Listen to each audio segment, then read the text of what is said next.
Masjidil Haram dulu pernah merasakan masa kelam dan akhirnya gerakan Wahabi datang menyelamatkan Masjidil Haram dari masa kelamnya tersebut. Mau tahu fakta yang sebenarnya? Tonton video ini hingga selesai agar kita menemukan jawaban yang sebenarnya.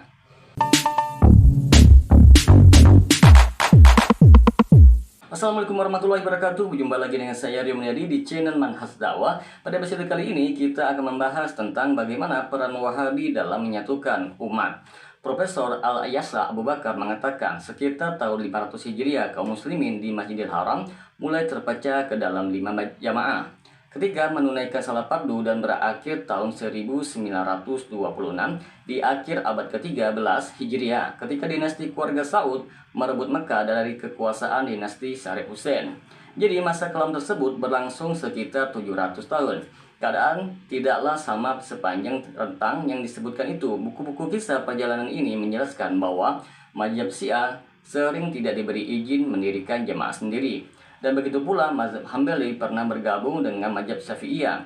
Namun, buku-buku kisah perjalanan ini menyatakan sejak abad ke-7 Hijriah atau 14 Masehi, 4 imam telah mempunyai mihrab pada 4 tempat di atas, dan yang paling mewah adalah mihrab mazhab Hanafi. Para raja dan penguasa muslim di berbagai belahan dunia mengirimkan sejumlah uang untuk membuat mihrab dan mempercantik sisi-sisi masjid haram yang menjadi bagian mazhabnya. Karena wilayah muslim yang kaya di berbagai belahan dunia diperintah oleh raja-raja bermazhab Hanafi, misalnya saja Turki Utsmani dan India Mughal. Maka wajar sekiranya mihrab dan sisi Masjidil Haram yang digunakan kalangan Hanafi lebih mewah dari mihrab dan bagian masjid yang lainnya. Berdasarkan pengelompokan ini, maka jemaah yang masuk ke dalam Masjidil Haram pun mungkin sejak dari daerah asalnya sudah diarahkan untuk mencari sisi yang sesuai dengan posisi imamnya untuk memudahkan mereka mengikuti sholat berjamaah. Karena itu tentu dapat dimaklumi sekiranya kaum muslimin dari Indonesia sangat menonjolkan hadis yang mengutamakan Babus Salam sebagai pintu masuk pertama ke Masjidil Haram, karena pintu ini berada di belakang mihrab bermazhab Syafi'i. Sehingga dengan demikian mereka tidak akan tersesat ke jamaah bermazhab lain. Sedang saudara kita yang bermazhab Maliki akan mencari bab Malik untuk masuk pertama ke pintu berada di belakang mihrab imam yang bermazhab Maliki. Begitu juga saudara kita yang bermazhab Hanafi akan mencari bab umrah dengan alasan yang lebih kurang sama. Pada tahun 1926 akhir abad ke-13 Hijriah ketika dinasti Saud dengan dukungan ulama Wahabiyah merebut Mekah dari kekuasaan dinasti Syarif Hussein, mereka langsung menggabung seluruh jamaah. Sholat di Masjidil Haram menjadi satu jamaah dengan satu orang imam. Ulama Wahabi dan Raja Saudi menghancurkan 4 mihrab yang ada, yang mungkin sekali mereka anggap sebagai lambang perpecahan umat Islam. Dan lebih dari itu, mereka hapus semua jejak yang dapat memberi petunjuk tentang adanya pengelompokan jamaah berdasar mazhab. Penghapusan jamaah berdasar mazhab oleh penguasa Mekah dan ulama Wahabiyah di atas disesalkan oleh sebagian tokoh dan umat Islam. Kuat dugaan mereka kecewa karena keberadaan dan keagungan mazhab tidak terlihat lagi di Masjidil Haram. Tidak bermanfaat lagi menunjukkan rasa fanatik kepada mazhab, dan tidak ada gunanya menunjukkan identitas diri sebagai pengikut mazhab tertentu. Boleh jadi kelompok fanatik mazhab ini tidak puas karena mereka melihat jamaah yang datang ke Masjidil Haram diberi kesambutan luas untuk menyatu dan berbaur.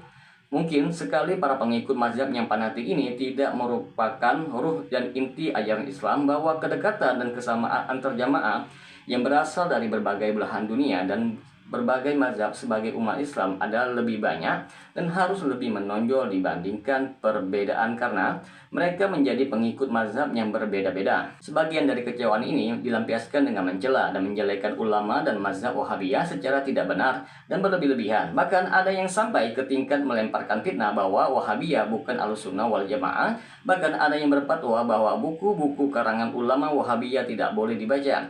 Berbahaya karena mengandung banyak kesesatan yang dapat merusak akidah dan ibadah. Sedang sebenarnya walaupun mengaku tidak bermazhab, bahkan menolak pengkotak-pengkotakan jamaah berdasar mazhab di Masjidil Haram, Wahabiyah termasuk juga sebagai pengikut Ahlussunnah wal Jamaah. Semua ulama yang mau membaca dan memahami secara terbuka akan sepakat bahwa Wahabiyah masuk ke dalam Salafiyah, yaitu pengikut para sahabat radhiyallahu anhu. kelompok yang mengikuti pemikiran dan pendapat para ulama sebelum mazhab yang empat yang lahir. Sedang sebagian saudara kita yang berafiliasi kepada salah satu mazhab empat tidak ragu bahkan mungkin dengan bangga mengaku juga pengikut Salafiyah, dan itu tidaklah salah. Tetapi pengakuan mereka ini tentu harus dipahami sebagai pengikut Salafiyah yang bermazhab. Jadi ada Salafiyah yang tidak bermazhab dan ada Salafiyah yang mengikuti mazhab yang empat. Sedang Salafiyah adalah bagian Ahlussunnah wal Jamaah. Dengan demikian Wahabiyah termasuk juga ke dalam Ahlussunnah wal Jamaah, sebagaimana pengikut mazhab yang empat pun termasuk ke dalam Ahlussunnah wal Jamaah. Mempersempit isi Ahlussunnah wal Jamaah sehingga hanya terbatas pada mazhab atau kelompoknya sendiri dan menyalahkan semua kelompok yang lain yang berbeda. Walaupun menurut jumhur masuk juga ke dalam Ahlussunnah wal Jamaah adalah kekeliruan, fatal, dan ketidakbenaran yang seharusnya tidak dilakukan oleh ulama yang bertanggung jawab.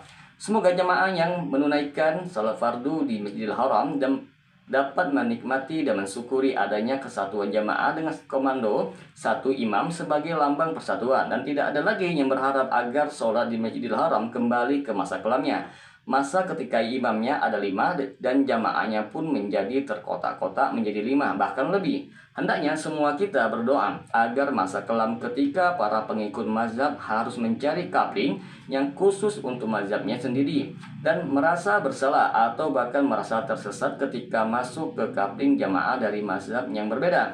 Tidak akan terulang lagi di Masjidil Haram yang kita muliakan dan kita rindukan itu. Semoga semua kita mau berdoa agar di tengah masyarakat kita tidak ada lagi orang yang suka menuduh kafir atau sesat kelompok yang kebetulan berbeda dengan dia. Diberi dari itu, marilah kita berdoa agar toleransi ke lapangan dan kemudahan yang diajarkan Rasulullah dan para ulama termasuk para ulama sendiri, para ulama pendiri mazhab dalam mengamalkan ajaran Islam khususnya dalam beribadat menjadi tema utama para penceramah dan khatib kita, dan lebih dari itu dapat kita wujudkan di tengah masyarakat kita. Apabila channel ini bermanfaat bagi teman-teman sekalian, silakan subscribe dan share. Assalamualaikum warahmatullahi wabarakatuh.